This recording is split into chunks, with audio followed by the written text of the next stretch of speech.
अस्सलाम वालेकुम। आज हम अपने वेव लेंथ की नेक्स्ट एपिसोड में आपसे बात कर रहे हैं।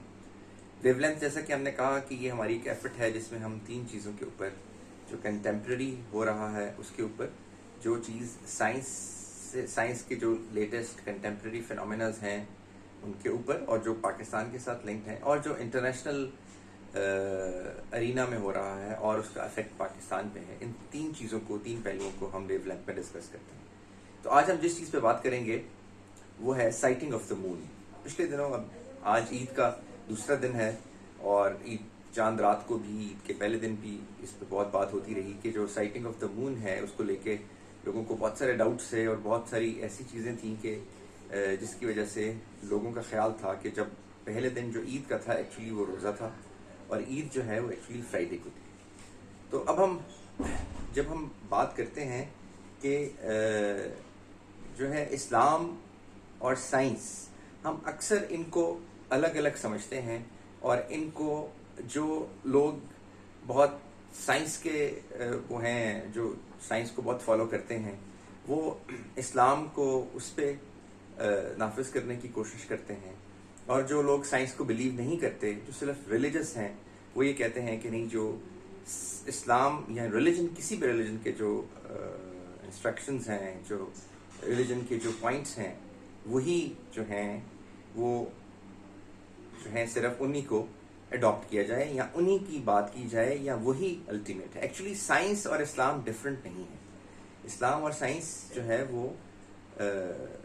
साइंस पूरी की पूरी भी रब ताला की जो है वो अतात करती है और रब ताला के ही बनाए हुए असूलों पे चल रही है। ये फिजिक्स, केमिस्ट्री, बायोलॉजी, एस्ट्रोनॉमी और स्पेस साइंस, न्यूक्लियर साइंस, ये सब जो है ये रब ताला ही की दीन है। ये सब उसी का विजडम, उसी का इल्म है जो उसने इंसान को अता किया। ये सिर्फ डिस्कवर करने की बात है। इंसान कुछ इन्वेंट भी नहीं करता। एक्चुअली वो हर चीज़ उसकी एक डिस्कवरी है, जो अल्लाह ताला जब चाहते हैं वो डिस्कवर कर लेता है। तो हम जब चांद की बात करें तो हमें पहले ये देखना चाहिए समझने के लिए कि जो है वो दिन जो हैं वो कैसे वकू पजीर होते हैं, या दिन कैसे बनते हैं, कैसे फॉर्म होते हैं और कैसे मंथ्स बनते हैं। तो जो दिन बनते हैं, या जो हम पूरे 24 आवर्स का एक साइकिल जो हम कंप्लीट करते हैं, दिन और रात का, ये चांद की रोटेशन जो ज़मीन के गिर्द वो कर रहा है, जब वो एक कंप्लीट हो जाती है तो एक पूरा दिन हो जाता है। इसी तरह जब ये दिन कॉन्टिन्यूसली, कंसेक्टिवली 29 या 30 हो जाते हैं तो एक महीना बन जाता है।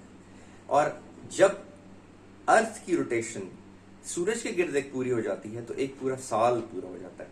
सो अगर आप देखें तो दिन का ताल्लुक, चाहे वो जूलियन कैलेंडर है, चाहे वो इस्लामिक कैलेंडर है, चाहे वो जूइश कैलेंडर है, चाहे वो चाइनीज कैलेंडर है, चाहे वो संस्कृत कैलेंडर है, हर एक के अंदर जो दिन का ताल्लुक है वो चांद की मूवमेंट से ही कैलकुलेट होता है।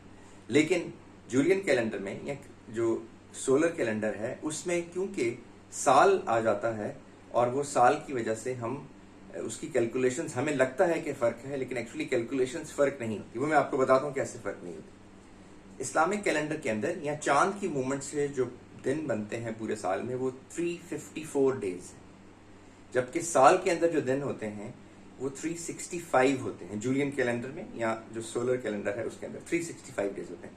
तो ये बाकी इनमें डिफरेंस क्यों है डेज का? एक्चुअली जो चांद से कैलकुलेट हुए हुए दिन हैं साल के अंदर 354, वो एग्जैक्ट डे हैं जो कि एक्चुअली फॉर्म हो रहे हैं। अब जब आप देखें तो ये 11 दिन का फर्क बनता है। पहले ये होता था कि 11 दिन का डिफरेंस हर साल आता था, उसको कवर करने के लिए 3 साल के बाद 33 डेज बन जाते थे। 3 साल के बाद एक महीना ऐड कर दिया जाता था।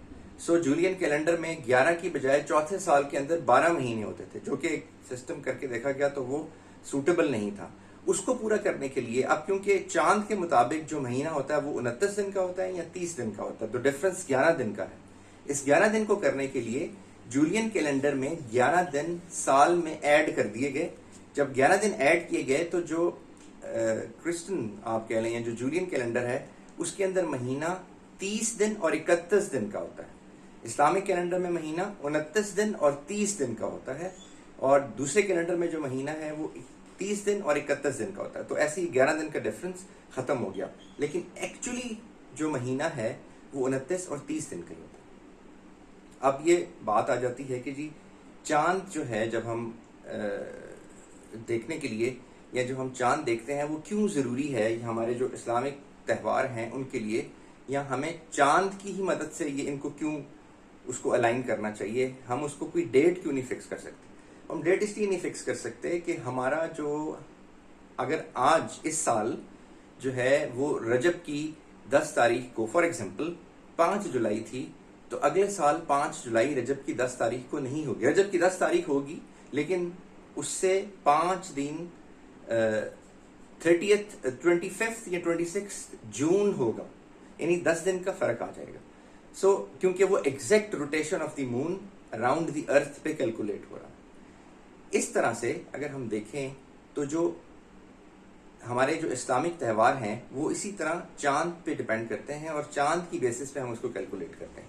अब जो अगर आपने कॉमर्स करनी हो, एग्रीकल्चर हो या वेदर हो या मौसमों के मुताबिक आप देखें, फिर तो जूलियन कैलेंडर ठीक है, क्योंकि आपको वो एक ब्रॉड स्पेक्ट्रम दे देता है कि साल के अंदर 4 मौसम डिवाइड हो गए, और या आपने ट्रेड करनी है, एग्जैक्ट डेट हैं, इंटरनेशनल कमिटमेंट्स हैं जो एग्जैक्ट डेट्स को होंगी, कुछ ऐसी चीज़ें हैं जो आपने ट्रैवल करने के लिए, आपने इंटरनेशनल एक बिजनेस या उस कॉमर्स ट्रेड के लिए, तो आप वो कर सकते हैं।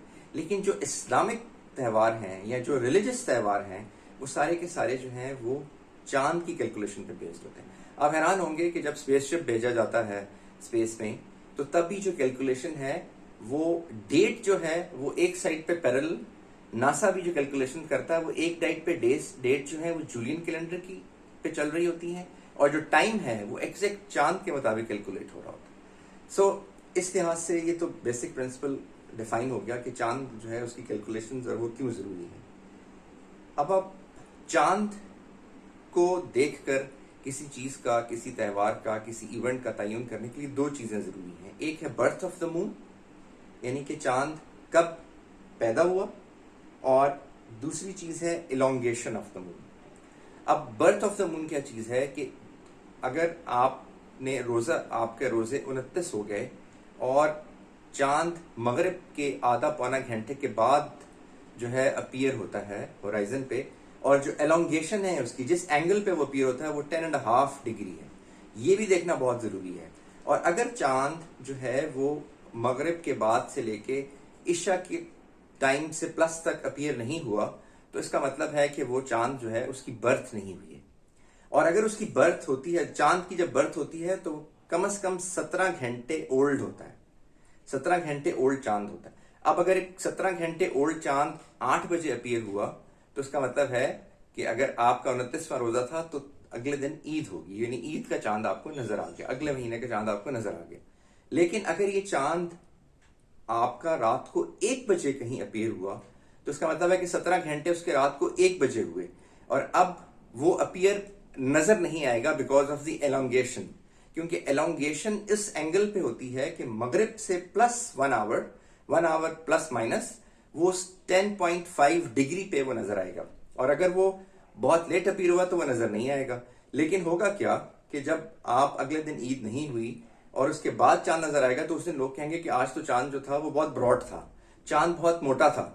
उसकी रीजन ये है कि इसका मतलब ये है कि 12 बजे अगर चांद अपीयर हुआ और नजर तो वो नहीं आएगा, 12 बजे वो अपीयर हुआ, तो उस वक्त से लेके आप उसमें ऐड कर दीजिए अगले कुछ घंटे, तो वो जब चांद नजर आएगा तो शायद वो 34 घंटे का या 35 घंटे का चांद होगा, तो इसलिए वो थोड़ा ब्रॉड होगा। लेकिन इवन देन ईद जो है वो उसके मुताबिक ही उससे अगले दिन होनी चाहिए। अब जो हम इस पे बात करते हैं कि ये कुछ चीजें होती हैं वो रवायत होती हैं, कुछ चीजें हैं जो हमारी ट्रेडिशन का हिस्सा है। इसी तरह जो है इस चांद को देखे बगैर हमें अपने मंथ्स का तयन करना या साइंस की बेस पे तयन करना जो है, आई थिंक इसको हमें डिफाइन करना पड़ेगा। चांद जो है वो एक्चुअली जब जमीन और सूरज के एग्जैक्ट दरमियान में आ जाता है, दैट इज द टाइम कि जब उसकी बर्थ होती है। और ये बर्थ को की एलोंगेशन और इसको देखना जरूरी है। अब अगर आप ये कहें कि जी नहीं साइंस से तो हम पता कर सकते हैं, सैटेलाइट तो बता सकते हैं, सैटेलाइट तो आपको पूरे साल पिछले 500 साल سے لے کے اگلے 500 سال آنے تک کا چاند کی لوکیشن بتا سکتے ہیں، لیکن ہماری اسلامک پوائنٹ آف ویو سے چاند کو دیکھنا اور چاند کو نظر سے دیکھنا بہت ضروری ہے. اب اس کا مطلب یہ ہے کہ شہادت ہونا ضروری ہے. سو ہمیں سائٹنگ آف دا مون اور سائنس کو الگ الگ رکھنا چاہیے. یہ کوئی اسٹرانومی کا ایشو نہیں ہے، یہ کوئی اسپیس سائنس کا ایشو نہیں ہے، کیونکہ جو اسلام کہتا ہے یا جو ہمارا مذہب کہتا ہے اور وہ جو اس کی ایویڈنس ہے اس کو دیکھنا اور اس کو دیکھنے کے بعد اپنے مہینے کو شروع کرنا، یہ بہت ضروری ہے. اب ہم اس کا حل کیسے کریں کہ یہ پچھلے دنوں کہا گیا کہ جی جو چاند ہے یہ اس کا جو کمیٹی ہے اس کو منسٹری آف سائنس کے حوالے کر دیا جائے. تو میرے خیال میں اس کی ضرورت نہیں ہے، کیونکہ یہ science it is not only a matter of science. یا اس کو سیٹلائٹ سے یا مشینوں سے یا بہت لیٹسٹ اکوپمنٹ سے دیکھنے کی ضرورت نہیں ہے، اس کی سائٹنگ کی ضرورت ہے، اس کی برتھ کو آنکھوں سے دیکھنے کی ضرورت ہے. اب پہلے تو ہمارے ملک میں ہوتا یہ تھا کہ ایک روت حلال کمیٹی تھی، ایک قاسم علی خان مسجد پشاور کی تھی، پھر ایک جو ہے وہ اب بلوچستان کے جو کوسٹل ایریاز ہیں وہاں سے بھی ہمیں ایویڈنس آ جاتی ہیں. سو یہ تینوں چیزیں جو ہیں اب ان کی آپس میں ان کی وجہ سے کافی ایک جو ہے وہ ایک ایسی ایک صورتحال ہو جاتی ہے کہ کبھی وہ پشاور کی جو قاسم خان مسجد ہے وہاں سے پہلے اعلان ہو جاتا ہے. روت ہلال کمیٹی جو ہے وہ اس وجہ سے پھر تھوڑا سا ایک کشمکش کی صورتحال پیدا ہو جاتی ہے. کبھی آج کل پچھلے 2-3 سالوں سے کوسٹل ایریا سے اعلان ہو رہا ہے. تو کرنا یہ چاہیے، اس کا حل یہ ہے کہ روت ہلال کمیٹی کا جو سسٹم ہے یا جو میکنزم کام کرتا ہے وہ ہر اسسٹنٹ کمشنر جو تحصیل کا ہے وہ اپنی روت ہلال کا ہیڈ ہوتا ہے.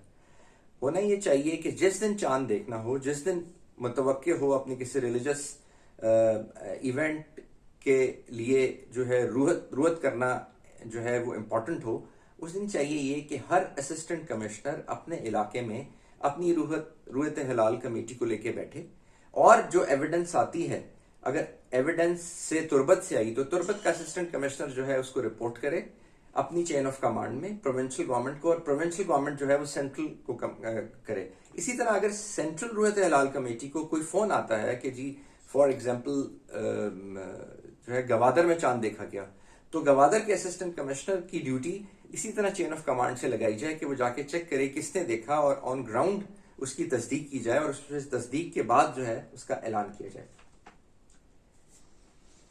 اس طرح سے اگر ہم دیکھیں تو جو چاند ہے یا جو یہ سسٹم ہے ہمارا، یہ اس لیے یہ ضروری ہے کہ ہم چاند کی جو کنٹروورسی ہے ہم اس کو کنٹروورسی نہ بنائیں اور اس کو یونٹی رہنے دیں. اور قوم کی یونٹی کے لیے یہ ضروری ہے کہ ہم اس سسٹم کو سمجھیں اور روت کے سسٹم کو سائنٹیفک طریقے سے بھی سمجھیں اور اسلامک طریقے سے بھی سمجھیں، لیکن ہم اس کو ٹریڈیشنلی رہنے دیں. جیسے ہم ویٹیکن میں دیکھتے ہیں کہ جب پوپ کا اعلان ہوتا ہے، ویٹیکن میں ابھی ان کے پاس they have all the latest technology, لیکن پوپ کا اعلان دھوئیں کی صورت میں کیا جاتا ہے وچ از سینچریز اولڈ. ایک دھواں جب وائٹ کلر کا چمنی سے نکلتا ہے تو پتہ چل جاتا ہے کہ پوپ سلیکٹ کر لیے گئے. تو اس لیے ہمیں ان چیزوں کو ٹریڈیشنلی رہنے دینا چاہیے. شکریہ.